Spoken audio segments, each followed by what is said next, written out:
Hello, everyone, and welcome to Working Together Ouija Noki Wug Voices of Change. I know it's been a little bit since you've all heard from us here. I have a very special guest here with me today, someone who's very, very near and dear to my heart, and somebody who has been a part of my journey along the way in my own personal healing. And you all know me by now. We've got to be real. We've got to be connected. We've got to be vulnerable, and we got to do the work. And so I'm really, really excited to have our very first non Indigenous human being, lovely human being here with us today, Carmen Theobald from Horse Sense North. We're going to get to know Carmen a little bit, and the reason why it was so important to have Carmen here as our first guest, um, being a non Indigenous ally and friend, was that Carmen has so many gifts that she's giving this world, and she's an amazing ally, like I just said. So, without any further ado, I would like to say hello, Ani, Carmen, and welcome to the Voices of Change Ouija no Kiwag Talk. We're so glad to have you here today. Ani, Heather, and Miigwech for having me. I'm so grateful to be able to share space with you in any way, and especially in this way. It means a lot. Awesome. And some of our viewers out there are going to recognize you from our latest gathering that we had. Carmen and I co-collaborated on a little workshop inside of our Wijinokiwa gathering day that was very, very well received. In fact, the moment that Carmen and I really truly met, even though we only had one day to get to know each other, we knew that there was this instant connection. We didn't really know what it looked like, but it has certainly grown into this amazing opportunity to collaborate and a kinship and a friendship, that we're doing good work. We're laying good medicine. And any chance that I get to do that with you is so important to me. So I want to set up for the viewers before we get to know you. Today's a little bit different for them.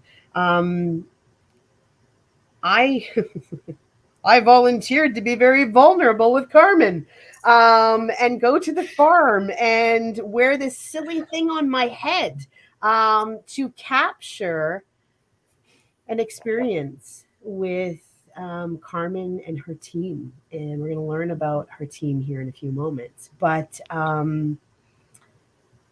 if you've not participated in any horse therapy, or been experienced or exposed to this experience, you must. You must take a look at this, because I know that it was, I'm not going to say it was a mandatory thing, but it was we weren't obligated. We were invited to come last year. I've been with the organization for a year now, and I was excited. I was like, oh my goodness, we're going to go away to do this horse therapy. And the first thing that I thought, and I was excited about, was, oh, I love horses. I'm going to get on a horse for the first time in like 40 years. And then it hit me. And I was like, oh, I can't get on a horse. Oh my God. Horses are so intuitive. Fear has been my middle name for so long. What if they pick up on that, even though I'm better? What's it going to look like? So I was in this state of flux for a very long time. And unbeknownst to me, I didn't realize that there was another email that said, you're not going to ride horses. So I put myself through that whole experience getting up to it. But I'll tell you, it was life changing. And so, Carmen, I want to know, and I want you to let everybody know here, and I ask this question a lot: who is Carmen, and what is Carmen's why? How did you get here? Where did you start? And why is this so important? Mm. Thank you for asking, Heather. You're welcome. Well, first, I want to share that I'm joining you on this call from our beautiful farm here at Horse Sense North, which we have named Dreaming Dragon Farm, on the traditional territory of the Anishinaabeg Nation, part of Robinson Huron Treaty 61. And my partner, Aquila, and I, who take care of our herd together, our herd of horses, our two cats, and the vegetable gardens, and really trying to do our best with this beautiful place that we get to live. We try our best to really take that deeply into our heart, that learning of understanding more of our history here, and really allowing that to seep deeply into everything that we're doing in the ways that we are able to and that we can understand, at least at this time. So I'm saying that right away because I feel like it's extremely important, not just as a way to introduce myself in this call and to whoever's listening in and watching, but it's really a big part of the work we do, whether we're working with Indigenous community members or not. Not as a way, of course, of appropriating any Indigenous pieces, I very much hope, but as a way that we just really value understanding ourselves and learning more about the land and doing our best to take that in a way that can translate into action. And so that leads me to answer your question, because if I can answer my why before my who, my why is really that I want to empower as many beings, including myself, including the horses, including every single person who might come here or have any connection to us, empower others to really be who they're meant to become, to feel capable of stepping into the shoes, whatever shoes those are, that they are made to wear in this lifetime. And I think so many of us, myself included, have layers of fear, layers of trauma, layers of social conditioning, and all these things that are holding us back.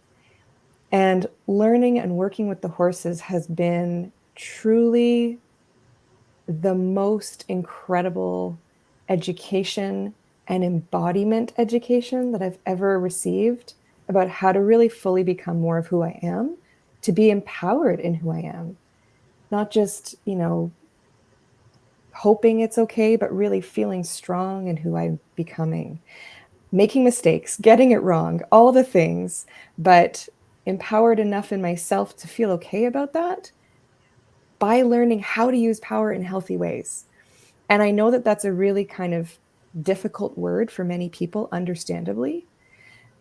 And it's also something the horses really teach me that we need, not in a way that's power over, not in a way that's to abuse power, but in a way that can be about empowering the herd of our team, the herd of our family, the herd of our community, the herd of one, ourselves, whoever that herd is, but really to support each other. So the horses have taught me this in so many different ways. And I guess my why is to really be as much of a bridge to their learning and teaching and medicine that I can by creating experiences with them, but also just through conversations. So whether that's a conversation with you right now, or doing a presentation for a team, or working with an organization, sometimes it's horse therapy, sometimes it's not. Like, for instance, where you came, that's a common term, so I understand the links there, and it is very deep work. But I also want to mention, like, if I'm not working directly with a therapist, I don't call it therapy, and it is a little bit different because we want to make sure that we're creating really a safe container for everyone who's coming through. So whether I'm collaborating with someone or running it myself with some support with Aquila or whoever, there's lots of ways this work can look like. But ultimately, that theme is always there. It's helping to empower others to be who we're meant to become. Mm-hmm. Yeah. Throat clearing today, because again, every time I'm with you, we move stuff, right? We move stuff together. Um, so when we were doing this training, we originally, a year ago, started doing the 5 roles of, help me, 5 roles of a master herder. So, like the 5 roles of masterful leadership. yes. And Yeah. so that was this introduction, and I'd never ever experienced anything like this. And so when we were taking it with you, I thought, wow, this really resonates with me. It really, really touches me in a way that it hadn't, other things hadn't. And then, we went through that training online, and then we had the opportunity to come to the farm. And I'm going to talk about the farm because the farm, I was so excited but so scared to get there based on what I had said before. Like, am I going to have to ride a horse? Am I going to fall off? What's going to happen? Is it going to sense my fear? All those things. And then we get there and I breathe because it's like, we're not riding a horse. Oh, okay. But there was a little disappointment in there too. It's like, well, then how are we doing this? So it was this game that was going on in my head. But when we got there, actually, we went in and we had our breakfast, and oh man, Aquia like nourishes your soul whenever you're there, with all of the goodness that happens. And you invited us to go out to the paddock, and I was with a brand new team, my own team. I was back in an organizational setting, not working on my own like I had for many years. And so there was a lot of new things happening. There was a lot of expectations. There was a lot of responsibilities because even inside of being on a team, I was responsible for the development of my program, trying to figure that out in a world where there was a lot of input coming from a lot of different people, a lot of organizations, and a lot of partnerships. So it was confusing because I've been used to doing stuff just on my own. Um, so I was trying to learn how to play in the sandbox again, and knowing full well that I had my own journey of things that had led me here. And so I remember going out to the paddock and seeing all these beautiful beings. How many horses do you have on the farm? There are 5 horses here. Hmm. And the first one looked at me and like literally snubbed me off. And I was like, well, that was rude. Okay, so I'll walk on. The other one that I came across, which would have been Atticus. So the first one that snubbed me, I think, was it 3 moons? I think Two Moons hadn't actually 2 moons. arrived when we were there, but maybe it was Flurry or Nope. Peyote. Peyote. Yes, it was peyote. Okay. Okay. Yeah. So yeah, peyote was like, and went on with their business. Atticus did nothing but watch. And I was mesmerized by Atticus. I was like, wow, you're stunning. But he had no business in me whatsoever, but he was watching. And I went along so I'm going to break it into like 3 corners, okay, or 3 quadrants, or 4 quadrants. So that was in the first 2 quadrants that I witnessed that, and I was rounding the second quadrant of the pen to the third pen or the third quadrant, and up ahead was, I think, Two Moons just arrived because she was just fitting in then. And she was with Grace and with Flurry. I didn't know their names at this point in time. I just knew that these beautiful horses were there. But as I rounded the corner of the third quadrant, I started to have a panic attack. I hadn't had panic attacks. And for those of you who know me, it's been 15 years being diagnosed with PTSD and acute panic disorder that I have learned to manage all these things. But here I was in the throes at a place that was out, like there was nothing. And I thought, what is going on? And I couldn't get my breath. And I thought, oh my goodness gracious, I was freaking out. And so I kept walking.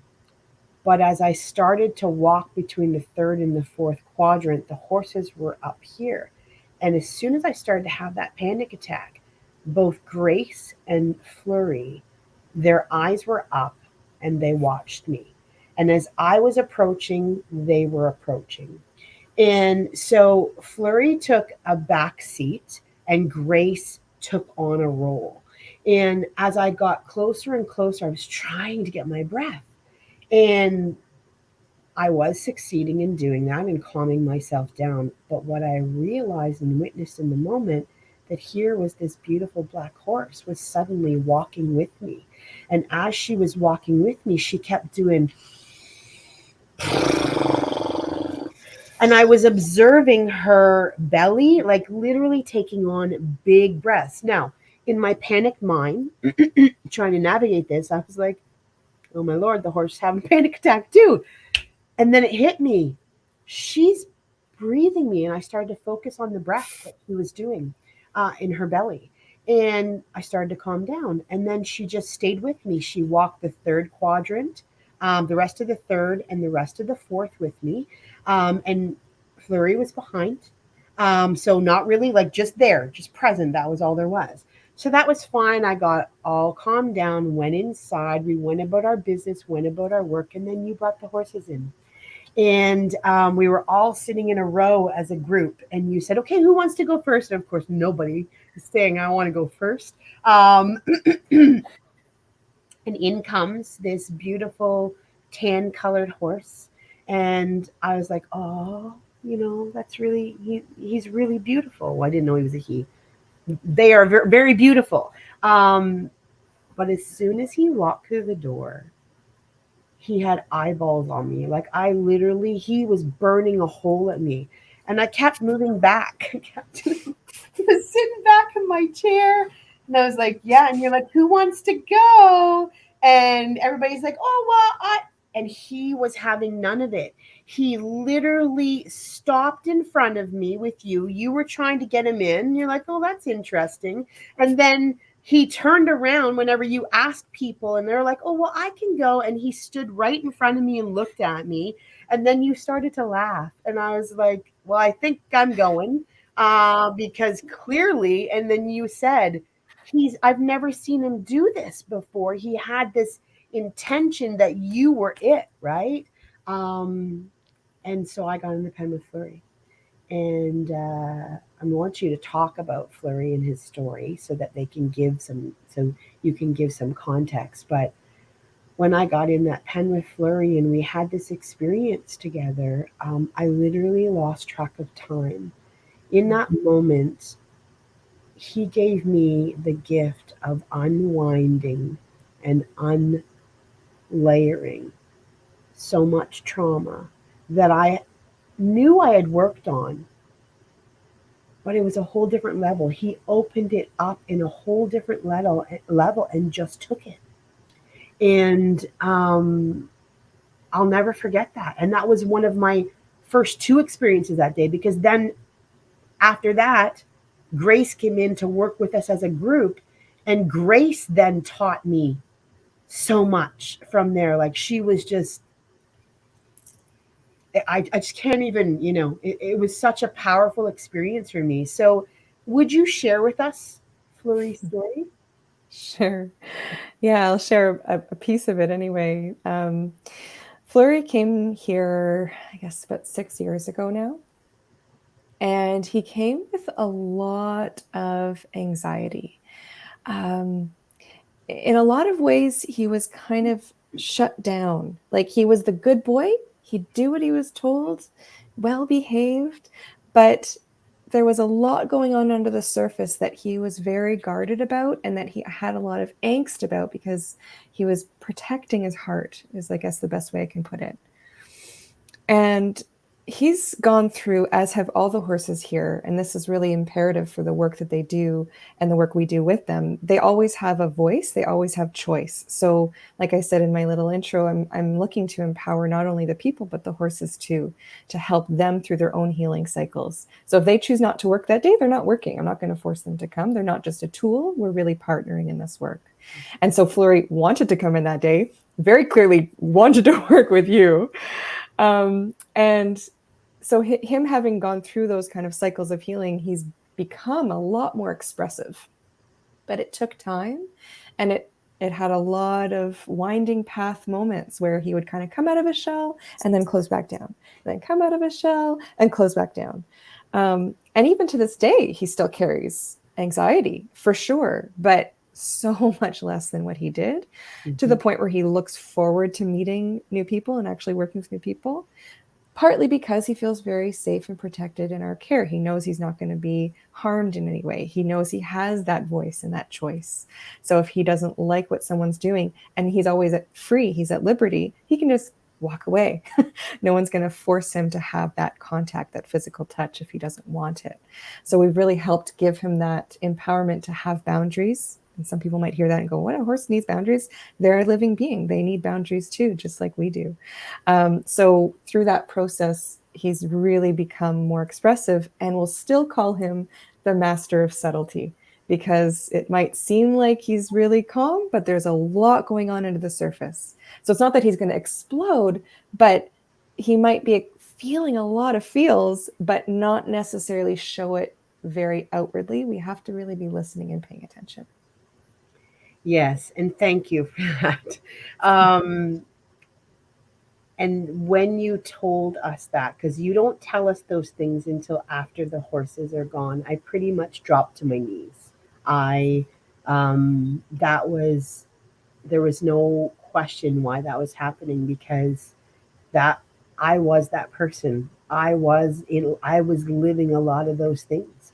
And so he, like when I say he literally lifted and I lost time, because he lifted weight in there that I had been, as much as he felt safe and secure in being with me, I was too. So much healing happened there, and it was a pivotal point in my journey of evolution and change that has gotten me here, because it opened up so much and it made me really aware. Grace taught me of listening to the things that I know and I hear that I discount because it's too busy in my brain. And Flurry was there to just, hold the space, much like I hold space in the world that I live in for a lot of people.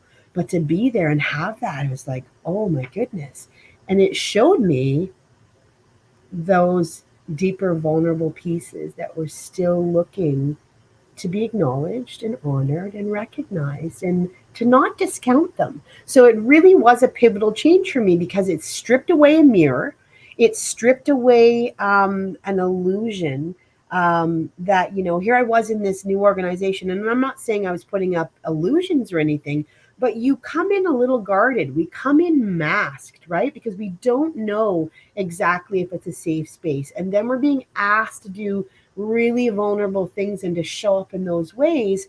And depending on how that situation goes, and how the relationship has been built, you're either going to lean in wholeheartedly, or you're going to be like five toes in, five toes out, right? And I was pretty much at that point, like, is this a safe space for me and all of the things and places that I'm being? Because I was also wavering, am I ready to do this?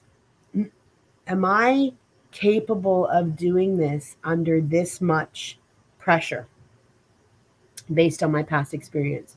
Because working on my own, if I was having a bad day and if I was overwhelmed by my previous condition, I could take the space and not have to explain. Or if an emotion came up, I wouldn't have to explain because I was just here. So it really caused me to step out of my comfort zone as well, to be in that place to show up. So that was amazing. The other thing that was really amazing is that we don't lead them around. This is all a heart to heart connection that happens. You have to connect and be embodied to your own physical, spiritual self.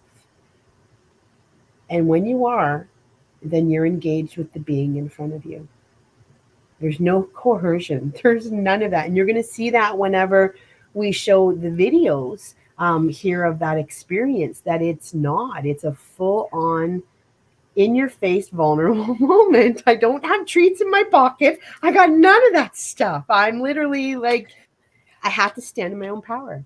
And that is Yeah. the beauty. Well, there's so many beautiful things about what you do in the program, and the family and the team that you have there, because I considered you, they're your family. And how they show up to do this work in such a beautiful, um, gentle way. It's amazing. How Mhm. long have you been doing this, Carmen? So I grew up in Montreal, and I left when I was 18 or 19. And I went to work for room and board on a farm that had 24 horses. So that was how I really got into them. I'd had a handful of experiences when I was growing up with horses, but I really knew nothing. So I was looking after all these horses. And that's how I ended up getting an apprenticeship as a farrier. So the other kind of professional hat that I wear is that of a farrier. So I take care of horses' hooves. I travel around to all these different farms and look after horses. And that's been the last 13 plus years. So I've worked with thousands of horses by this time. And so that's why I'm kind of including that into my how long have I been doing this, because it's really the learning with horses that informs the work I do now. So Horse Sense North, I've been doing that work for coming on 7 years. But you know, it's transformed, it's looked different, but that theme of how are we able to be with horses in a way that honors both of us and that helps us both. Because I think we can work with horses in a lot of different ways, but they don't always really empower both beings. And that's where I think so much of the beautiful key learning is when we're able to work directly with horses in a at liberty where there's no anything on them. They have that ability to just walk away if they choose to. Now we're getting the full honest mirror effect with them. Now we're really able to stand with each other and learn from each other in this really deeply meaningful way. And even though a lot of the work I do isn't technically therapy and shouldn't be called therapy, they have their own intentions. So they might come in there and I'm doing a leadership development day and they really want to get to the heart of things because they're asking, actually, so this wonderful person I had the chance to learn from, his name is Frederick Pignon. And he puts it this way, that the horse is always asking the question, who are you? Not the mask. They see through that right away. Who are you? And they want us to be asking that question in return. Who are you to the horse? And from that place, now so many things are possible. And someone listening to this, if you're listening in that leadership context, might be going, well, I don't know if that's really important. And I would, offer that I think that's the most important thing. Whether we're talking about in a personal or professional context, how are we leading ourselves to take that mask off, to be fully empowered in who we are? And when we are able to stand in front of them and be with them, not just stand there, but learn how to move with them. And we got to do this a little bit together, you and I. We did that kind of more advanced activity that I can't wait to share with people that video. But when we learn how to really step into our power more authentically with our heart, even if it feels really hard, they love that. We're not using our power in any negative way with them. We're just able to really take up the space of who we are, have access to our voices, have access to our bodies. And that helps them feel safe because now we make a lot of sense. We make sense to them. And they also have this sense of like, okay, this person has this ability to stand strong with me. So if something's going on in the environment that I'm concerned about, if there's a threat or a danger, it's not just on my shoulders to look out for myself. I can feel comfortable with this herd member. So I think they really teach us how to be more human by being more horse-like, because we really are omnivores. We're both predator and prey. And to help us really embody that power of the non-predatory power, right? Power that's for the good of the herd. They teach us that so beautifully. So I loved watching that experience with you and Flurry, and especially hearing about your experience afterwards, because maybe from the outside, it doesn't always look like there's a lot happening, but there's a lot happening, especially if we're open to that. Yeah. Yeah. If you are open, and that was my prerequisite going in, that I was going to surrender to learning whatever I needed to learn. And boy, did I ever learn. Like, I processed for a good 2 weeks afterwards. And even have reflected since. We've had many conversations about how much, how it was so important for me to have that experience at that point in time, because it literally truly helped me birth Ouija no Kiwag, right, in its truest form. And for everybody who's been through the program, It helped remind me of the essence of who I was and what the purpose was, and what that I needed to listen to everything around me and not just show up with parts of myself and parts of experience, because the world needed to be able to fully come in as themselves and be embodied inside of this program that calls us to show up and be good humans. So it was pivotal at that time, and I was like, I can't wait to do it again. And then you and I started talking, and I said, I'm having my first land based event and we've got to do something together. And so I had been having these conversations around how much, and even inside the Ouija No Good program, I'll always say, what's the sign on your bus? Language is so much more than words, it's everything. So you got to get in control of, and be, if you're not in control of it, at least be aware of what messages you're sending with just an inflection, with a body movement. Maybe you're got a hurt back, and somebody may take that as a, oh, well, you're locking and loading and getting authoritative with me, right? So being really conscious and aware of those things was so important. And so you and I came and said, okay, let's do a program that it wraps everything that you've taught, because the other beautiful thing that you taught me is that it was totally okay for me to be strong and independent and stand in my own power without it being a negative effect. Because all I'd ever known was I couldn't have one without the other. If I stood up and stood for myself, then I was considered aggressive and non approachable. Um, and it didn't have to be that way. And so you and this team helped to break that down, to bring that awareness to. And then I ran with that, and I was like, okay, I need to work on this now to try and heal that part of myself and run with it. And so when it came time to do our program, like, we literally said we should do something, and then it fell on a page. And I know that everybody that attended that land-based event was like, they were mind blown, because they realized, and they walked away yet again realizing, you're important. You have to be important. You have to be present. You have to be authentic. And you have to be here. It doesn't matter if it's messy. Life's messy. Just be you, right? And the moment that you can authentically do that, the mask's off.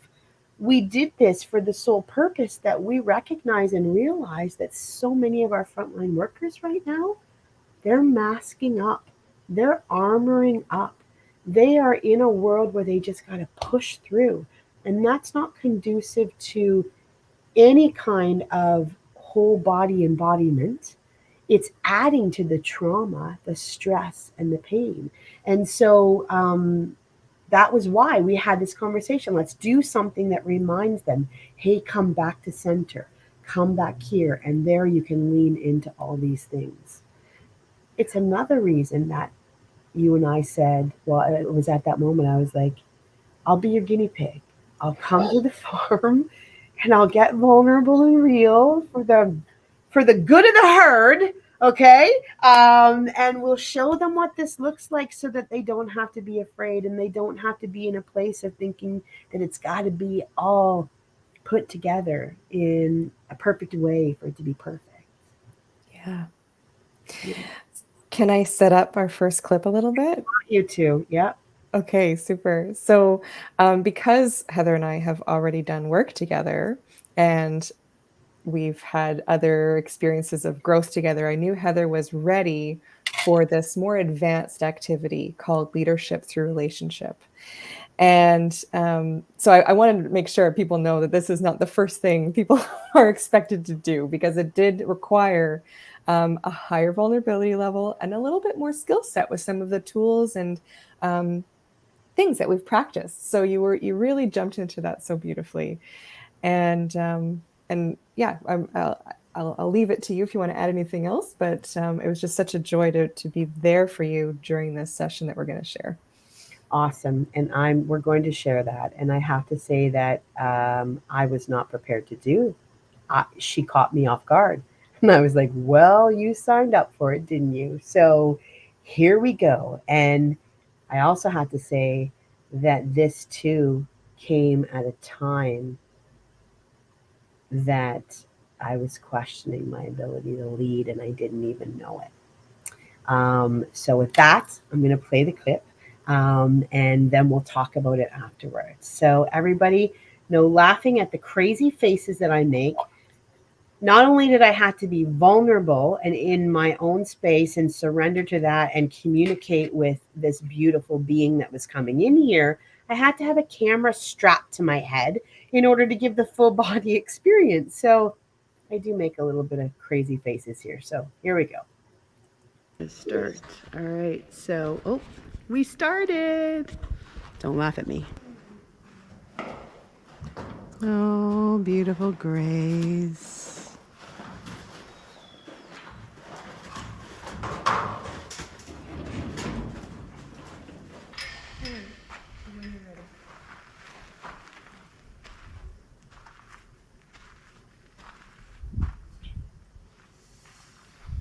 Hi, Grace. I'm going to come in. Yeah? Okay, here I come.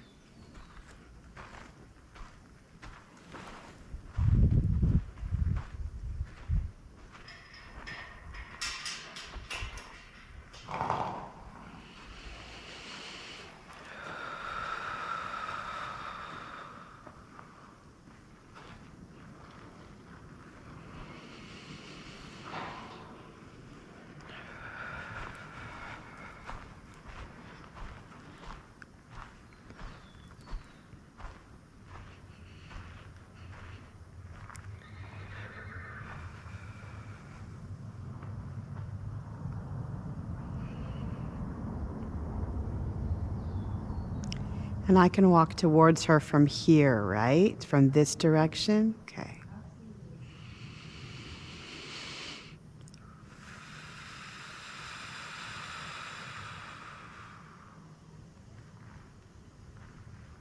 I was so nervous, overthinking everything.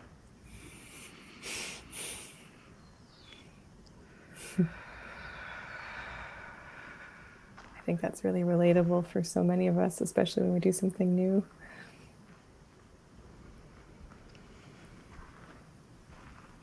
And Grace started doing this the moment that I was walking towards her. Yeah.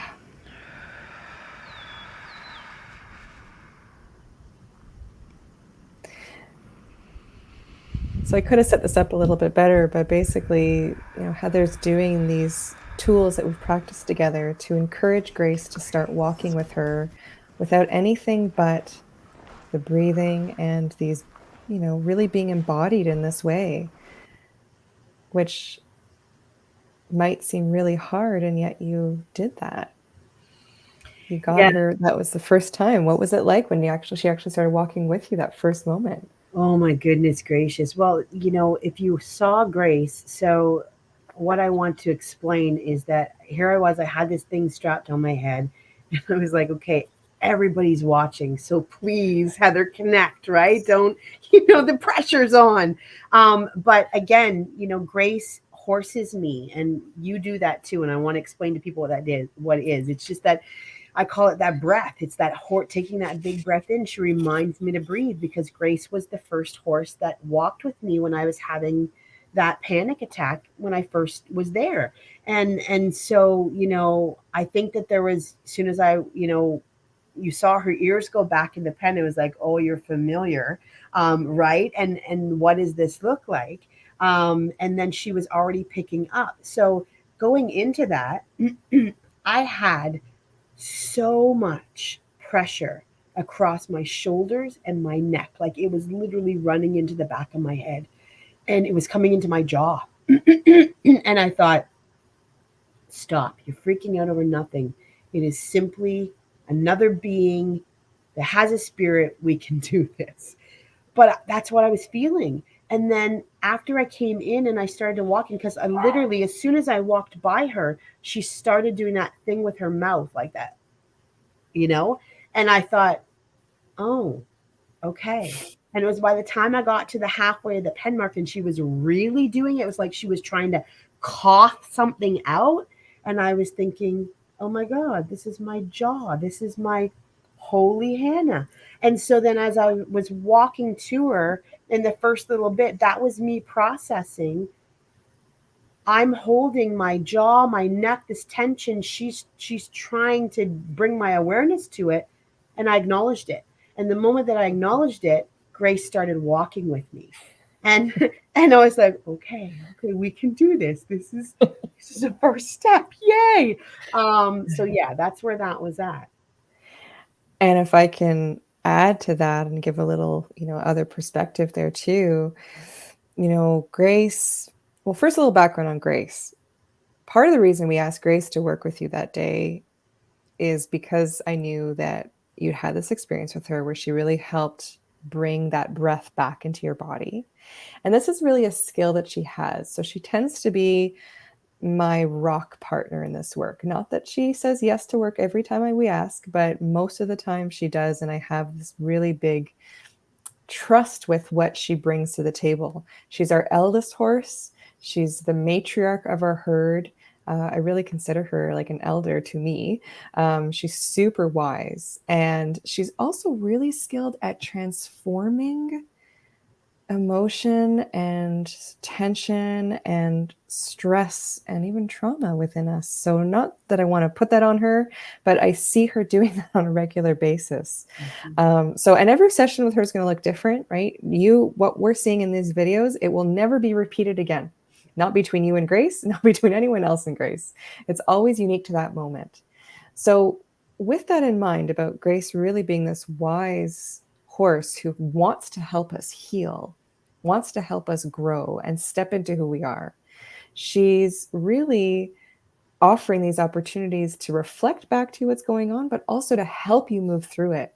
And I love that what you just said, when you were able to really notice that and accept that, you really became more of who you are in the present moment, taking you out of your head, bringing more into your body, into the now. And she's like, hey, I see you.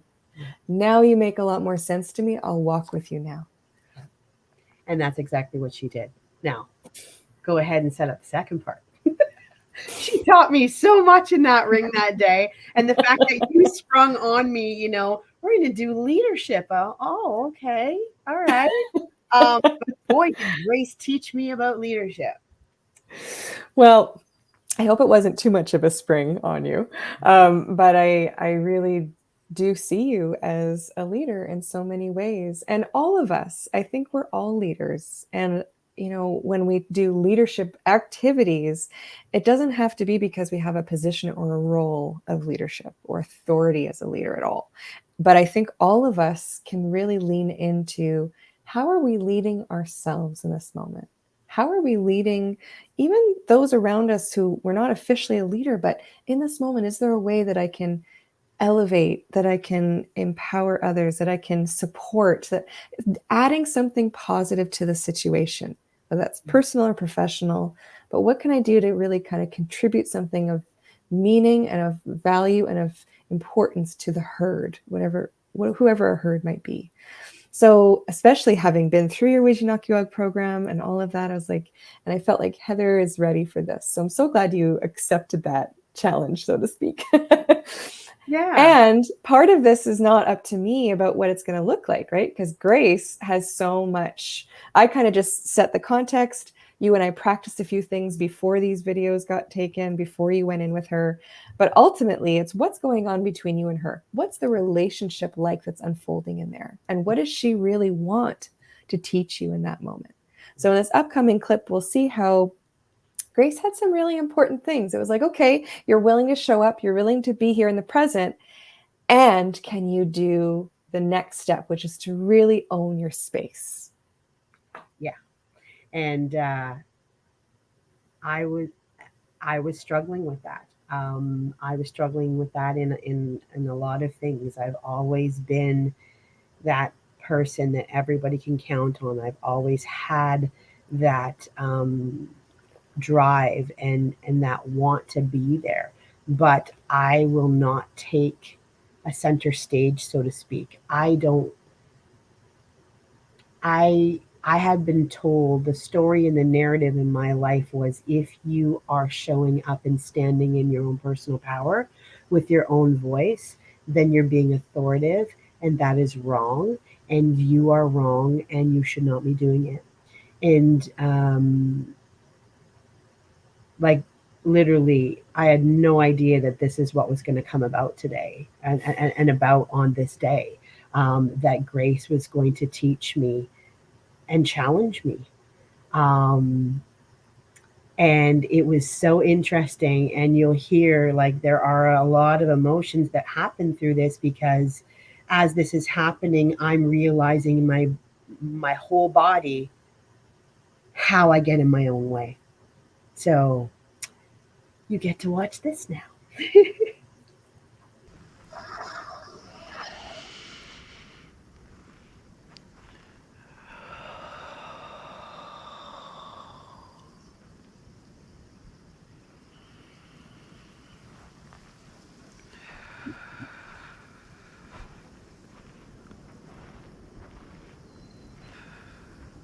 I love that we can hear your breath. It's contagious for me too in this moment.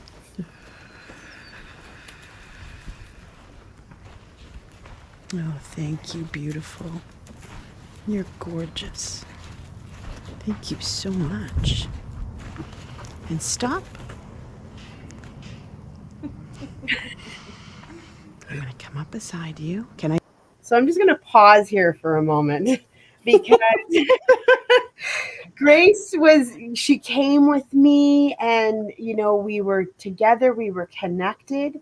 And the moment leading up to me saying, stop right there, what Grace was doing is what I had been experiencing and had experienced in my life of being shoved into a corner and seeing how much was I going to take, because Heather would not say a word if her mouth was full of it. She would just take it off the chin and away we would go. And Grace was teaching me. She literally came so close to me that I thought, oh my God, I have it. Like, how tall is Grace? Is she 18 hands? Almost. She's 17.3. She's a very large horse. She's a very large horse. She takes up a lot of space.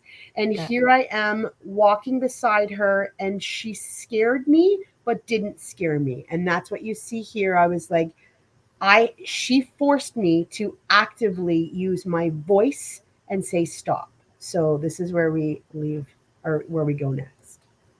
Can I do that? Yes. Okay. Absolutely. Oh, yes. Let's go over here. I'm clearing out some stuff. Let's go back over here. Come Come on. safely out Yes. from inside the fence. So I love what I'm seeing. Okay. But I got freaked out when I was close to the... And fair enough.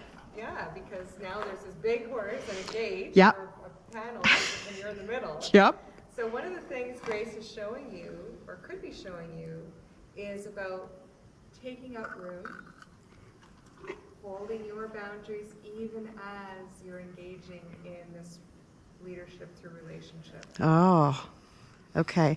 She's also doing she's been doing this since she came in, Yeah. What is that about? It depends, but sometimes they're going to do that when they're sensing a lot of tension, and so they're releasing it. They're helping us release a lot of tension. Which makes sense because that's where I feel in my head. That's right. That tension, right? In that jaw, in that head. That's right. Come here, lovely.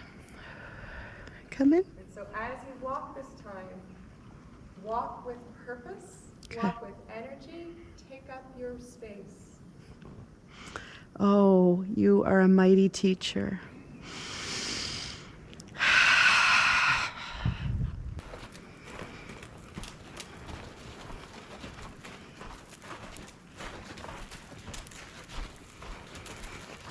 Okay, stop.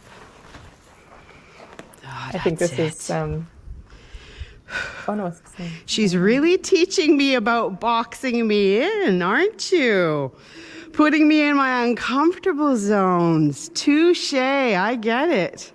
a gait and a big horse, but I know that you're beautiful and you would never hurt me. But you're teaching me what that's about. Okay. I see you, Grace.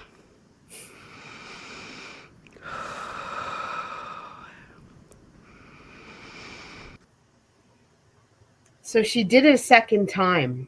And on that other side, like she literally was walking like with a lot of pace. Like she amplified her step. So it became quicker. And I was like, oh, okay, what's going on here? The energy has moved. And then she just very graciously, like I didn't see it coming. And then it was all of a sudden it was there. And she was, she had me and I was like, stop.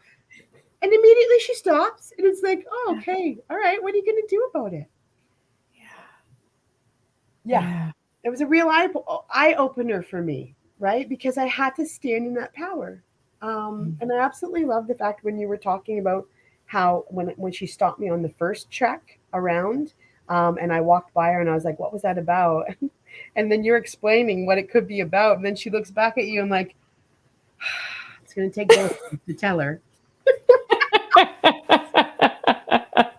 I remember thinking, stay with me, Grace. I will get this eventually.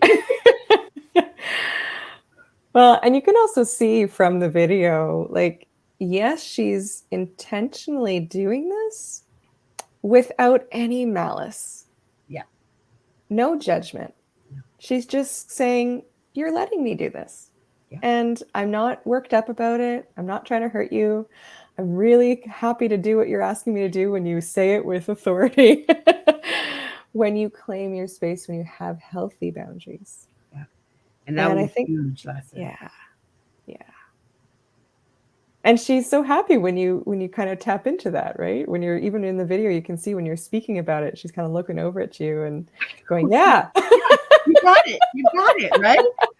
Oh my Lord. And you could feel that and see that. And so, yeah. And then the next thing that you asked me to do, and again, I went immediately to my head because you had to, it's a thing called crescendoing, and really stepping with her and getting her to come in this next part and really standing firmly in my power. And that was difficult. That was difficult for me. Yeah. I couldn't get it because I didn't like, I was never touching her, but you walk outside the circumference of an imaginary circle. And as you get to her, you whip that whip on the ground to bring her attention to say, come, and then come with me. Right. And the first few times she looked at me, is like, yeah, I don't believe you. Keep walking. I was like, oh, okay. How do we do this? But yeah, what about that? What about this next video? So I want to highlight two things. First, in this one that we just watched, Grace is teaching and I can say this hearing already what you've shared. I don't think I'm putting a meaning onto it that you don't have, but if I ever do that, of course, let me know. But what I'm noticing and what I'm hearing you share is all about really taking up that space, having healthy boundaries. So how are we learning to step into our power, to have this ability to set a boundary? And then the other aspect of stepping into our power is how can we do it in a way where we're being assertive, asking someone else to do something?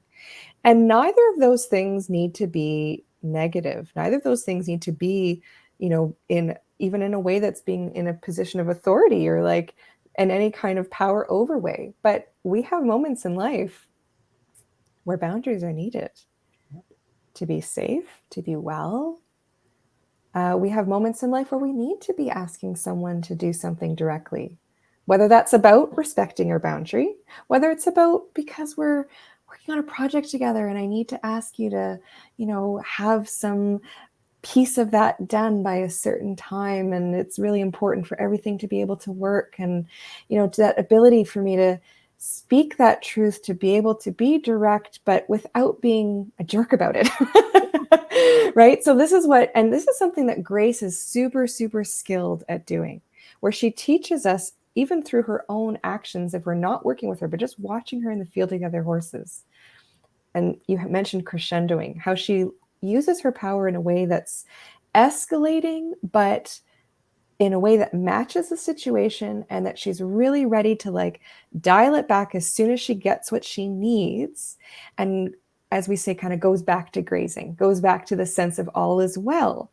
But she knows how to step into that and step out of it without it becoming a big deal. She can just be like, oh, no, and oh, let's move, and oh, okay, all is well. So she's helping us learn that. So when you're asking her to move with this stick, as you will see in this video, we can wave a stick around at her till the cows come home. And she will do nothing if she doesn't feel it from you and your core. Kind of if you think about our power center, our energy, and our chi, whatever you want to call it, in our core of our being, around our stomach area, but also that full embodiment of it. She's like, you can keep waving that stick, but until I feel this from you and your whole self, I'm not going to do what you're asking. Mm-hmm. And it was so wonderful to see you really work through that. I know it was tough. And both her and I really wanted to see that from you, to see you kind of move through that and get to the other side of it's okay to ask. Yeah. And it was such a pivotal and powerful moment, even though I didn't realize it in the moment until afterwards, because like you're only seeing a 3-minute clip here. It was, oh my Lord, there was so much editing for you that had to happen because I just was wobbling through it all. And she was like, well, we can go all day until you get this, just like you said, right? And I really appreciated the fact that, because there was a time there where I was about to say to you, okay, we're not going to get this part because it's not going to happen. But never through that whole experience did you once say, okay, let's move on to something else, or let's move to something differently. You just held the space, and she did the same thing. She just kept, looking and releasing, and she'd give me a little bit every once in a while that I was like, oh, I almost got there. But it really did call me into action, to standing in that PowerPoint and being okay with being assertive in that healthy way. All the things that I'd worked so hard and I was implementing, but I had to really fully root into it. And so we're going to show you the clip on how Grace horsed me into standing in my own power. You can touch the ground a little bit with it. Because I don't believe you. I know, she doesn't believe me at all. Come on, baby. I got this, I promise. Okay, I'll try it again, just for you. Okay.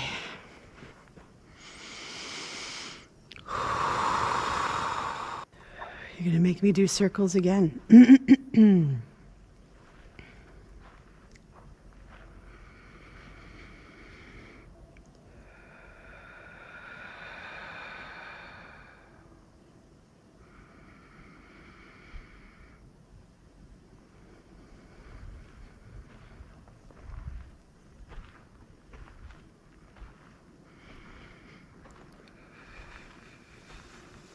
Good girl, good girl, good girl. Walk with purpose, believe in yourself, go, move, yes, yes. Breathe in your turn, strong with you. Yes.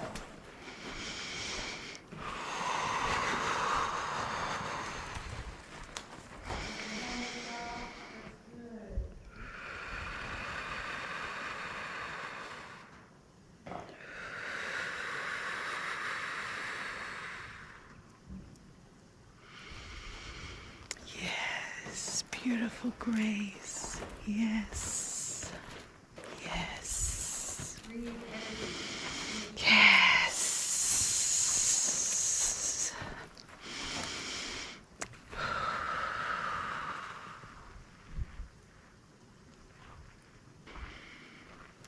Yes, good girl.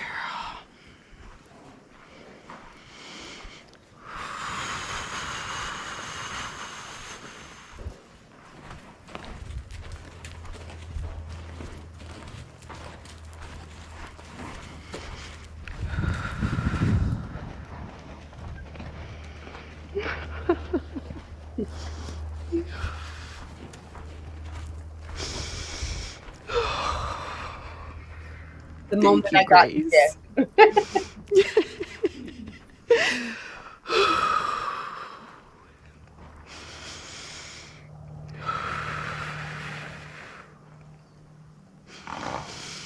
Yeah. This might be a good place to just give her some loving and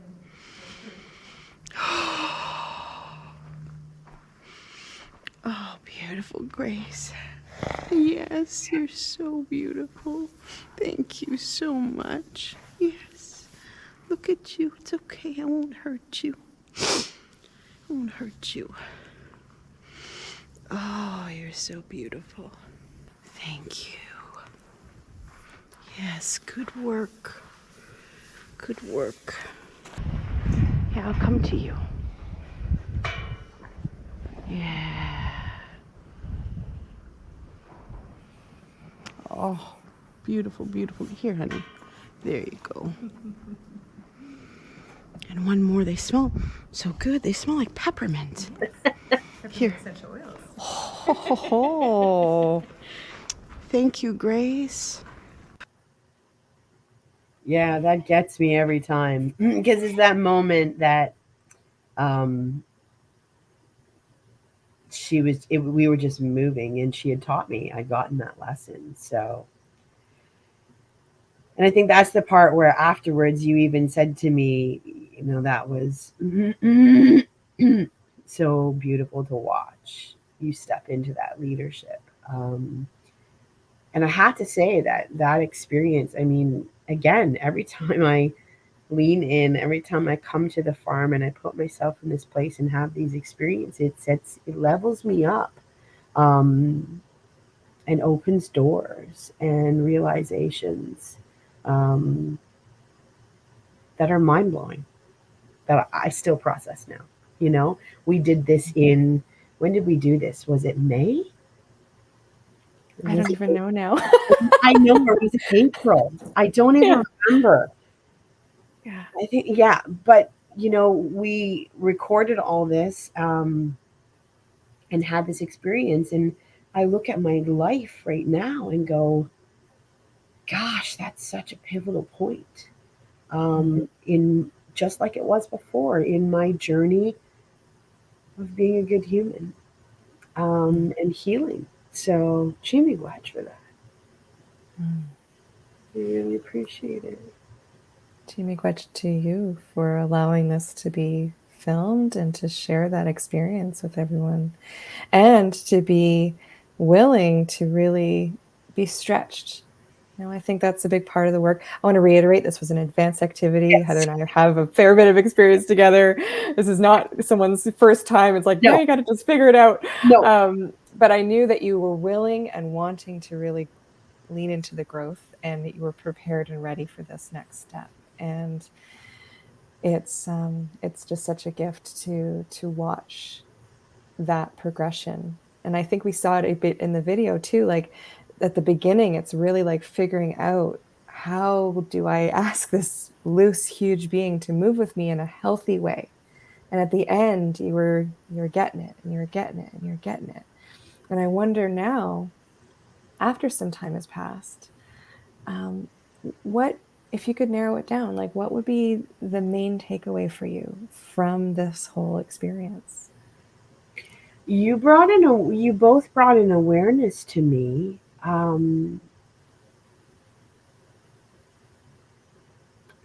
of firmly being in my skin. Like this, you know, everybody knows my story that has, I came to Mama Way Weeduck Darwin and Bannock a year ago, from my own professional practice. I do a lot of work in my community personally. It is it is because of my story and my experience and my life journey so far that I'm a huge advocate for healing, and for being accepted as you are, because I spent so many years not being accepted at all. And so I won't forget 5 years ago, two pivotal things happen. I lost my baby sister, and had to learn how to live in a different way, how to process grief in a healthy way, and to be present because I was on the cusp of slipping backwards. It would have been easier to slip in that loss because I know how to be a victim. I spent many years there. And so going through all that and remembering and having each one of these experiences happen where, okay, I just made it through that, even though it's messy, I made it through it. Then I would be rewarded with another opportunity and another experience that would happen. And that brought me to Bannock and Mama Way. Just before all that happened, I remember standing out and saying, okay, Creator, I'm ready. I'm ready to use all of this messiness to empower and impact whomever, whenever, however I can. But that was messy and chaotic because I didn't know what that looked like. I didn't know how I fit in. Before, if I was showing up authentically Heather, then when people are like, and I recognize this now, and my traditional healer will be like, finally, she's it. She's admitting it. But I have a gift. I have many gifts, but I have a gift to lead in a beautifully powerful way. But when I have asserted myself before, I have come up guarded because of my wounds. So it has come across to people that I'm aggressive, which then comes back to me and breaks my heart because there's not an aggressive piece to me. And that somebody would even think that. I was just asserting myself. So I was like, you're going to hear in some clips that we're going to share up to, in some future episodes here, that my life was very much a choke. I had a choke of when my voice would go on and when my voice would go off, when my power would go on and when my power came off. I didn't like to be told that I was aggressive, but I was a natural born leader from the age of 7 because of my experience.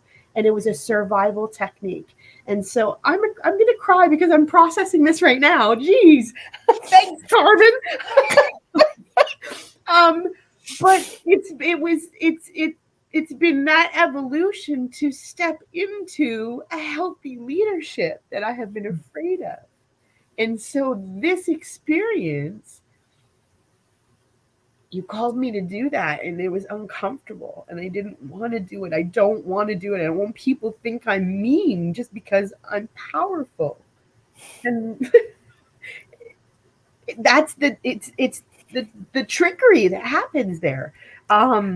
So it reiterated for me the value that I had been hearing for the last month, or not month, the last year, of going to my healer and saying, okay, stuff's coming up. And it was because of this work, and doing those pieces. And as I did that, like, all of this power started to unfold. Like, there's stuff about me that I don't admit freely because it's uncomfortable. Because people might think, oh, she's just being, oh, yeah, she's so much about herself. I'm not. I just, when I got sick, I realized that I could see, I could hear, and I could feel. And I shut all that down. When I healed, all that stuff started to come up again and to really be present, but I didn't know how to deal with it because I thought, oh, am I slipping down a slope of sickness again? But I didn't. I'm standing authentically in my Indigenous power, in my womanhood, and doing all this great work and this medicine, and I'm finally okay to be here. I've had in the last, couple months some challenges with questioning my ability to lead, based on a lot of things, or questioning what I can perceive and see from looking at the situation, that maybe I shine a little too brightly sometimes because I have a lot of passion. And that can be a threat sometimes when it shouldn't be, because there's nothing about me. I am all about, I'd gladly step back. I'm shining a light so that we can all come together and do amazing things. Um, but in that pen, you really called me into firmly looking at myself, not the 7-year-old girl that was forced to lead, but the almost 50-year-old girl that is willing to lead in a good way. So does that sum it up? Now I have like snot running down my nose. And my glasses are fogged up. Oh, there you go. More That's beautiful, vulnerability from Heather. Heather. I'm messy. I tell you, I'm messy, but I'm real. We all are. I don't know a single human who's not. And I think, horses, their hearts are so, so big, especially compared to ours. And yet they're so powerful. They're so strong. And I think that what you're describing is really part of that. Like, part of their gift with us is teaching us how to be super strong with that big heart, with that open heart. And I wasn't yeah. doing that, right? I would be super strong for you, but I was protecting that big heart because that big heart has been broken so too many times. And that was the thing, is that really coming into, the more that I come into the full embodiment and the awareness of not only speaking that I'm leading from an open heart, but speaking and surrendering and being in an open heart. It's a whole new ride. It's a whole new trip. Like, I just every day, I've had some challenges in my life, even most recently. And, Heather, even 7 months ago, would have lost her ever loving mind. And I was like, all right, what ride are we on now? There was never a waver or a question. I didn't have that waffle inside of me, I'm going to call it, that made me question and go down the rabbit hole. It was just, okay, all right, well, what do I need? And I immediately went there. What do I need for me right now? And I started listing the things that I needed. And then I laid my sema and I let it be instead of getting wrapped in it. But that's the difference of being fully embodied and being, actively leading with an unbroken or guarded heart. I want to share for anyone who might be listening or watching this, that if this sounds incredibly hard or even impossible, that is totally understandable, and there are no judgments or expectations about where anyone should be at. But I really love your story that you're so beautifully willing to share, because it is possible to move through those things within ourselves. It is possible to develop more muscle strength, so to speak, in the parts of ourselves that need strengthening, so that we can be really compassionate and caring and healthy and strong with ourselves and with others. So yeah, I just really wanted to make that, put that out there to anybody who might be listening going, oh, that sounds amazing, but I'm not there. We don't have to be anywhere. We just have to be who we are. Yeah. And absolutely 100%. I am one of those people that ever since I call my breakdown my breakthrough, I have a tattoo on my arm that says fearless. And that's not because I'm fearless. It is simply because I need to look at that and I need to fear less.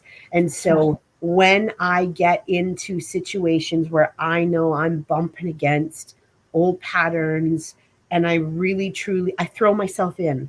And I throw myself in and I say, okay, whatever's coming up is coming up. I also honor and respect, as a life and wellness coach and, the creator of the Wijinoka program, that you meet everybody where they're at. You do not have to come in here being like me. You know, you can come in and have a mutually equal experience on a whole different level that's meaningful to you. There's no prerequisite of what this is supposed to look like. And there's no expectation of what it's supposed to look like. Because I sat in a group of 5 of my peers and observed and watched everybody have a different experience. So that is, just because Heather's all in and messy at times, doing the deep stuff.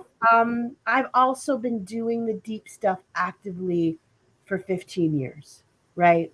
So there is no, absolutely what you said. There is no, don't run away, don't be scared. We're sharing this with you today to show you the beauty, the power, and the ability of what you can experience when you're engaging with these animals and Carmen and her farm and the gifts that she brings. You'll walk away with a handful of stuff that you can definitely access and move forward on in many different ways. So don't be afraid. Um, um, I know we're almost at time here, and I want to bring it back to when we have these conversations, I always find out who you are, what you are, why you're here, and why it's important, and share this experience. And I want to express to you that having the opportunity to come up and willingly just be with me in all of my space and hold space for me on that day, I am so, so grateful for that. And I really appreciate that opportunity, and I appreciate the fact that we can show up in this way and give this gift of teaching to anybody who might feel that this resonates with them. Or maybe they're like, oh, yeah, yeah. So thank you for that, Carmen. I really, truly appreciate that. I also want to ask you the question that I ask everyone as we're going out, and that is, what 2 things do you want to bring to this conversation today to change the world that we're living in? Your viewpoint of where you are in all of the things you do. If I had to narrow it down to 2, because there's many, I know. it would be connection with ourselves, connection with each other, connection with the horses, but connection for, anyone. I think we need more of that, like real connection. We need more of that in the world, really, to take the time to get to know who we are and who you are, and be able to really meet in that way, regardless of our job titles or what we have to get done in that day. I think there's always time to feel that. Mhm. And the second thing would be courage. I really loved your courage in the way that you showed up with grace, in the way that you showed up with me in this conversation, with yourself. And I want more courage in the world. I want to see more people really courageously using their voices, courageously being who they are, courageously leaning into moments of connection. It can take courage to take that armor off of our heart and really show up and be willing to have a connection with people, be willing to have the courage to say, I made a mistake. Let me do right. And let me learn from this, or whatever it is, whatever, courage to learn more. So yeah, connection and courage. I love that. And those are really beautiful things to be passing and putting out into the ethers of energy that's all around us, because we need that. Carmen, we've been running the screen here to let people know that if they want to connect with you, they can reach out to you at Horse Sense North by visiting the website at horsesensenorth.com. What are some of the things that you're running currently right now that maybe people can lean into? Just to give people a snapshot of the different programs, because you also, like, you work across such a broad spectrum. You had mentioned earlier in organizations. Well, you can't always take the horses to organizations, but there's fundamental programs that you can have. I also did your self care program in January, which, again, like, when I say that I've been in it for a year of really bringing attention, um, there's just so much beauty and greatness and goodness whenever you really take care of yourself. And we need to take care of ourselves. So please take a moment here and tell us about some of the things that are upcoming, or what you're doing right now, and how they can lean in. Thanks. I appreciate that a lot. I'm not sure exactly when this is going to get released. So I'd say for the upcoming things that people can like just sign up for, if you're wanting to, sign up as an individual for a workshop or something, I'd say check out our website, horsesensenorth.com/events, and then that'll let you know what's coming up whenever this gets released. But we do have variety of different kinds of workshops that we run here at the farm. Some are more geared for like business or leadership, and some are more geared for personal growth and development. But if you're wanting something right away, you can, of course, book a session for yourself. You can book a session as an individual. Perhaps your organization or your team or your family wants to come for a group session or even a workshop day. So for those, we just, talk about what you're really looking for and set up the most appropriate thing. I do presentations for teams or organizations to really help with leadership development from this kind of horse-inspired perspective. And I also have an online course, like you mentioned. So I have these 5 roles of self-care that I'm able to share. And it's a self-guided online course. So that's something, if you wanted access to some of these tools right away, you can get that on my website and start at any time that's right for you. So there's a bunch of different options out there, but I think if people do have that opportunity to work directly with the horses, that's where the magic really lives, whether that's as an individual session or a workshop or whatever is right for you. But I do my best to make it accessible, and I hope to see people here, because I know that the horses just love doing this work. Yes, they do. And it's Yeah. a beautiful drive, and it's a beautiful experience, and it's just all around goodness. So thank you so much for taking this time with me. This episode will be airing in August, like we talked about. So it's up and coming, but it will be there, and I can't wait to have future conversations. And I really, from the bottom of my heart, thank you for being such a great ally. Thank you for being such a great leader, a great friend, and a great collaborator, and a great healer. You've been a part of my journey that's helped me grow in many, many ways. So, Chimi Gwetch to you, and I can't wait to collaborate again. Chimigwaj, Heather. Awesome. So, Bama P, goodbye, everyone, and we'll see you on the next episode of Voices of Change, coming to you soon. Bama P.